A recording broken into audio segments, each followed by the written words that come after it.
Welcome to The Details with Elliott, Connie, and Adam Frower. This is a podcast where we examine the intersection between solution-focused brief therapy and current topics going on in the world. And we do this because we genuinely want the world to be a better place. So enjoy and come examine the details with us. I was thinking the other day that I can kind of feel the world. I don't want to say getting back to normal because I'm not sure normal is even a thing anymore. I can feel the world becoming more active. And I can feel a lot of people around me, their hope is rising about I can travel, and Mother's Day is coming up, and a lot of mothers and grandmothers are really excited because it's almost going to be like a reunification. Like I'm going to get to see my daughter, and I haven't seen her in over a year, my grandchildren. But it's interesting because in other parts of the world, it's like a COVID dumpster fire. Like what's going on in India is absolutely crazy. And there are hotspots in other places in the US, and Canada is on like a full-on lockdown right now. And then I saw something last night where some pretty senior level doctors in the government actually have concern that America is never going to reach herd immunity because of people's hesitation to take the vaccine. So it would be cool, I think, to have a conversation about fear and hesitation, and like the consequences of this hesitation and the consequences of this fear is quite significant. I think what's really fascinating about this concept is that fear and hesitation really come down to perspective. Whatever my perspective is, I either have increased confidence about it or I have increased fear about it. One example, right, is public speaking. You and I both do a lot of public speaking, and it's not something that we're afraid of. And a big part of that is because of the perception we have of public speaking, that it's not something to be afraid of. But a lot of other people have the perception that public speaking is something to be afraid of.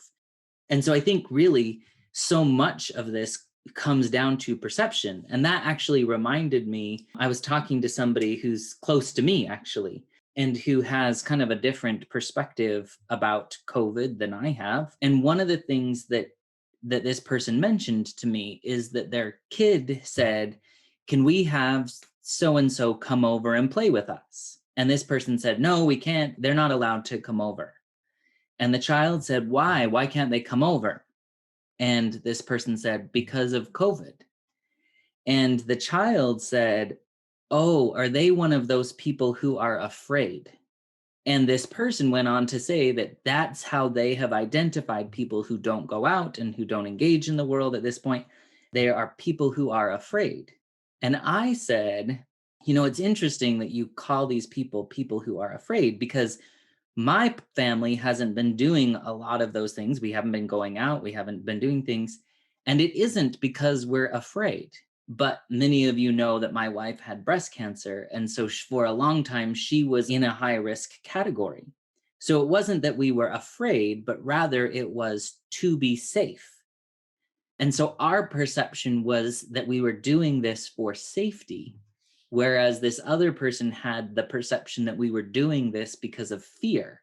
I think that one of the things that fear can do to us, or the perception of fear, is that it can make us believe things that other people don't believe.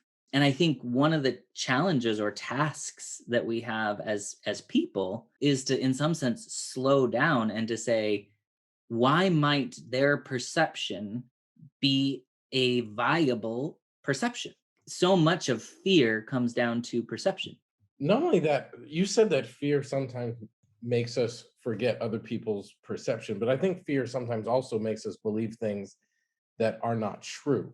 Like, for example, vaccination hesitation. A doctor did a study and identified that vaccines led to an increased occurrence of autism. That study has never been able to be replicated, and that doctor later lost his license for falsifying research findings.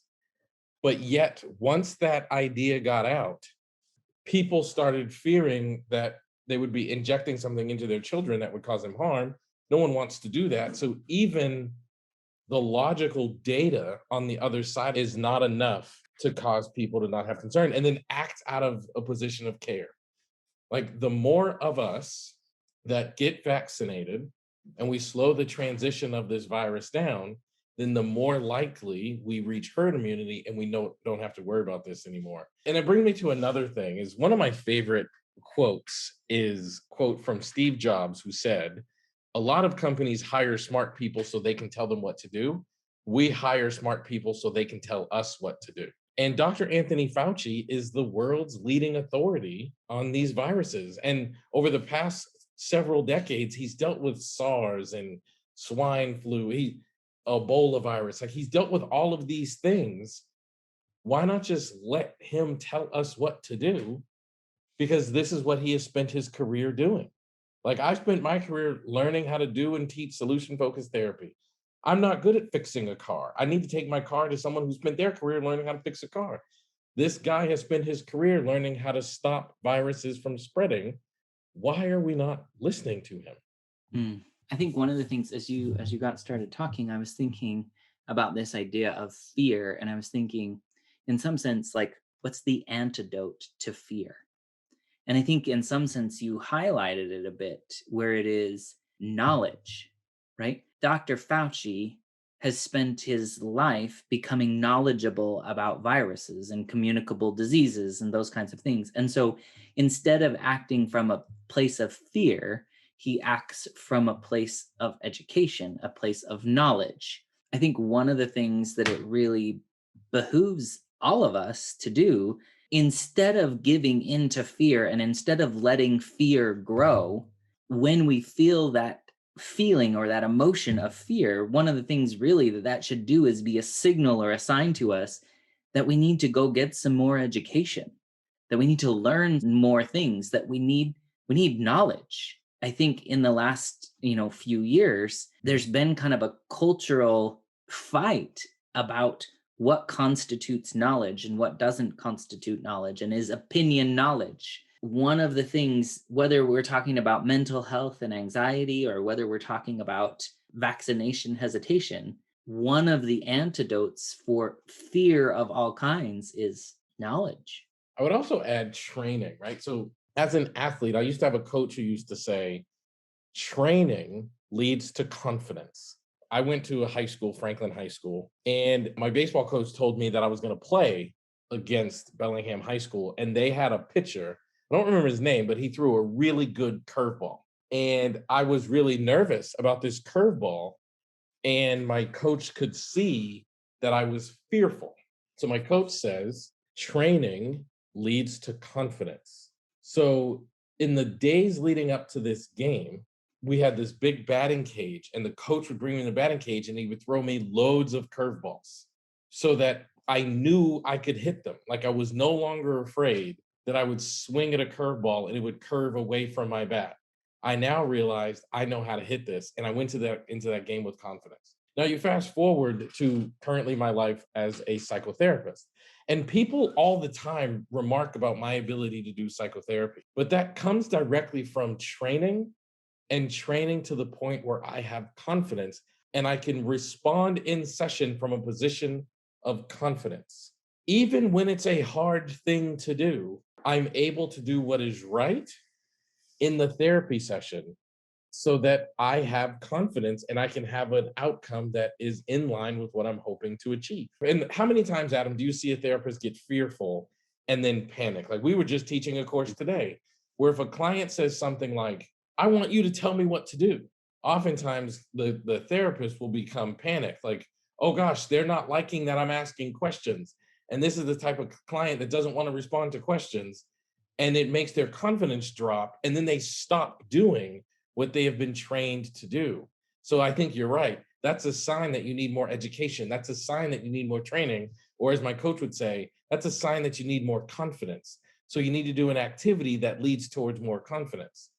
And whenever we act from a position of fear, we're just not quite our best selves.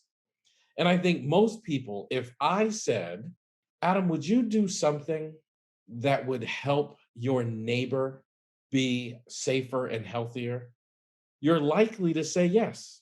But if I increase your fear, and if I politicize the activity you have to do to help your neighbor then all of a sudden you're less likely to behave from a position of my bestness, and I instead act upon those fears. And you and I have had conversations about spiritual things more so now than ever before. There are things in the Bible about like be a good neighbor. And I think there's never been an opportunity in my 44 years of life to demonstrate good neighborliness than what we have now. And it's sad to see that we're responding from a position of angst and fear instead of just being a good neighbor. And I don't mean neighbor like in terms of neighborhood, but like you just mentioned your wife who has an immune system that's been compromised due to chemotherapy for the breast cancer treatment. When I go into a grocery store, how do I know that some woman there didn't have breast cancer 2 years prior? How do I know that some woman doesn't have a child at home who is currently suffering with cancer going through chemo? How do I know that someone doesn't have a heart issue that they don't even know about and my sneeze could kill them? And I can reduce the likelihood of that by putting on a mask. Give me the mask. And I could eradicate the disease by getting a vaccine. Give me the vaccine. And even if I'm wrong, turns out masks weren't really effective, turns out vaccines weren't really effective, I still did the neighborly thing.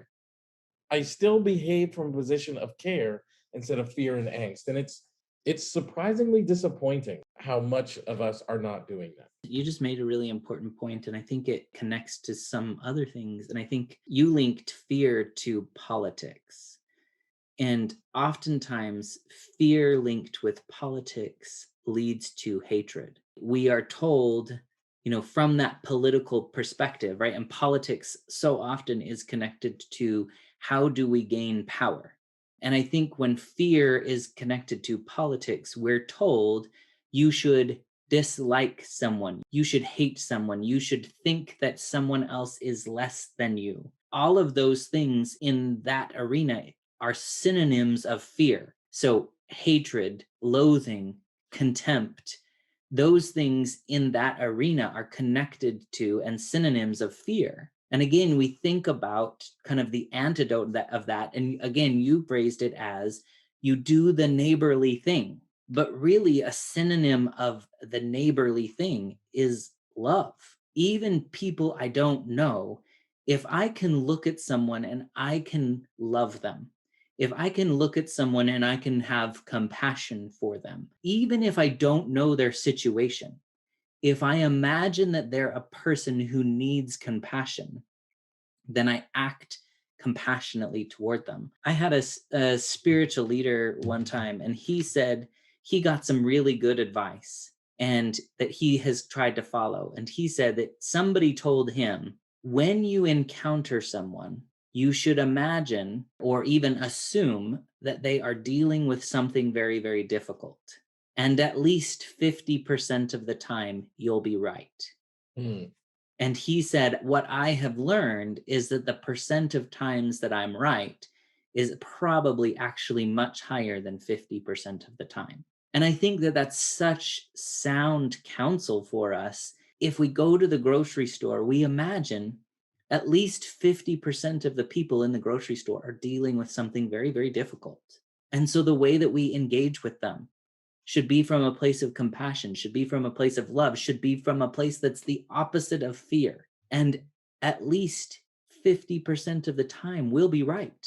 They're dealing with something really, really difficult. Again, to your point, even if we encounter one of the people who isn't dealing with something difficult, chances are they're still going to benefit from our compassion, from our love. But more likely than that, they will be a person who needs our compassion and love. So why not treat everyone as if they do? There's such a profound lesson in there for psychotherapists, even because oftentimes, like, we have clients that just struggle to go through the therapy process. And you just said something, Adam, and I'm not sure I've ever really like put it in this context in my head. But we get people asking us, what do you do with difficult clients? Or what do you do with clients who don't want to talk to you? Or what do you do with all of these kind of negative explanations for why the client is doing whatever it is the client is doing? But what if you just treated the client like they were just struggling with something really hard that causes you to act from a position of compassion as opposed to judgment? And I think we need to call on that compassion as mental health professionals who are charged with working with people in the context in which we work with them. But I think we also need to call on that compassion just as neighbors on this planet. You know, you and I spent years before COVID traveling all around the world. We now have friends in places that are being devastated. And I have genuine concern for them.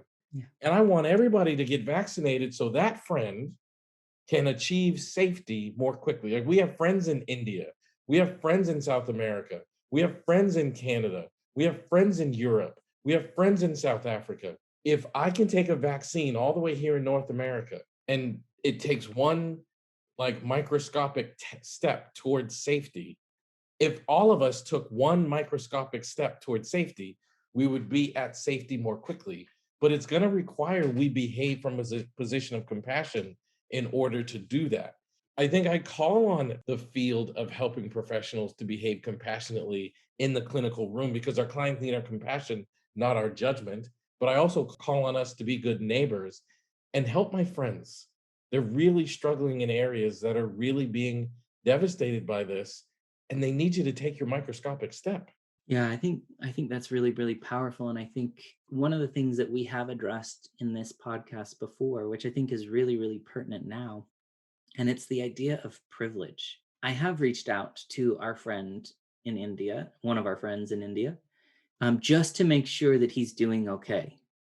And I have reached out to one of our friends in South America just to make sure that he's okay. And one of the things that is so striking to me is that neither one of them know a single person who's even allowed to consider to take the vaccination. It's just not available to them. And to think about the privilege that we have here in the United States, where 150 million people at this point have been vaccinated, and to think that privilege comes with choice, that we have a choice.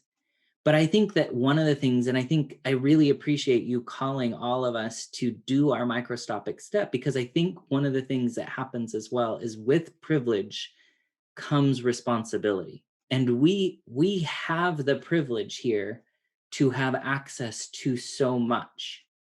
And with that privilege comes responsibility, because there are many, many people in the world who don't have the privilege that we have. Yeah, and they would do anything to have access to a vaccine.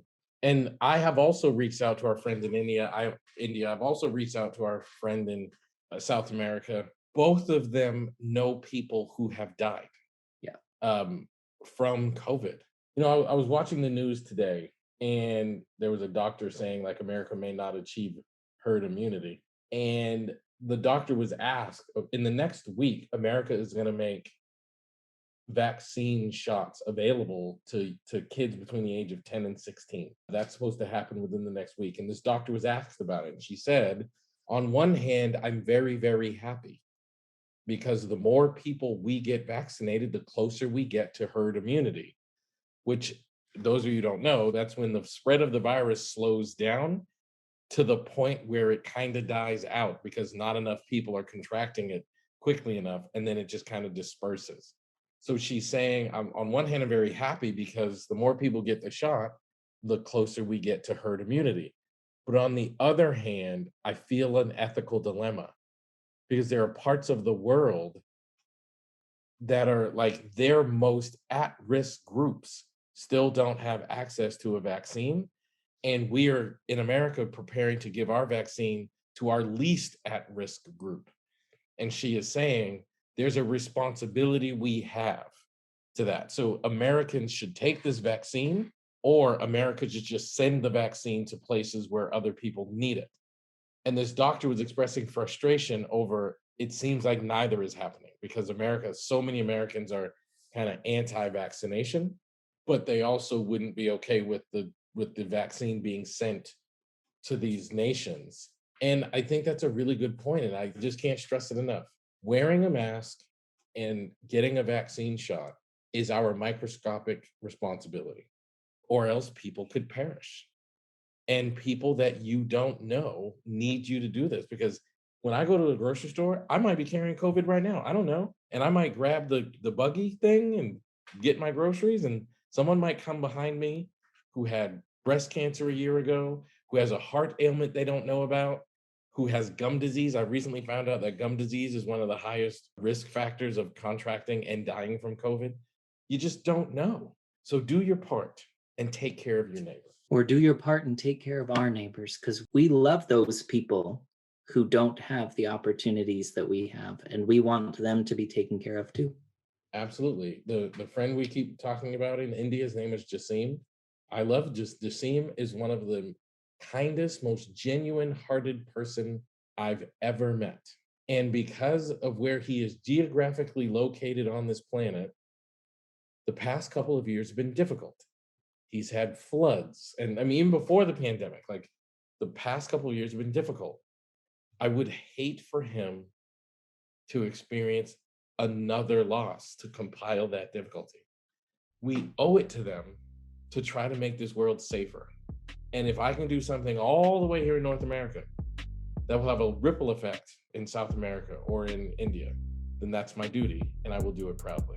So we usually give people a task, and the task I think that is appropriate for today is act like you love your neighbor. Actually go love your neighbor.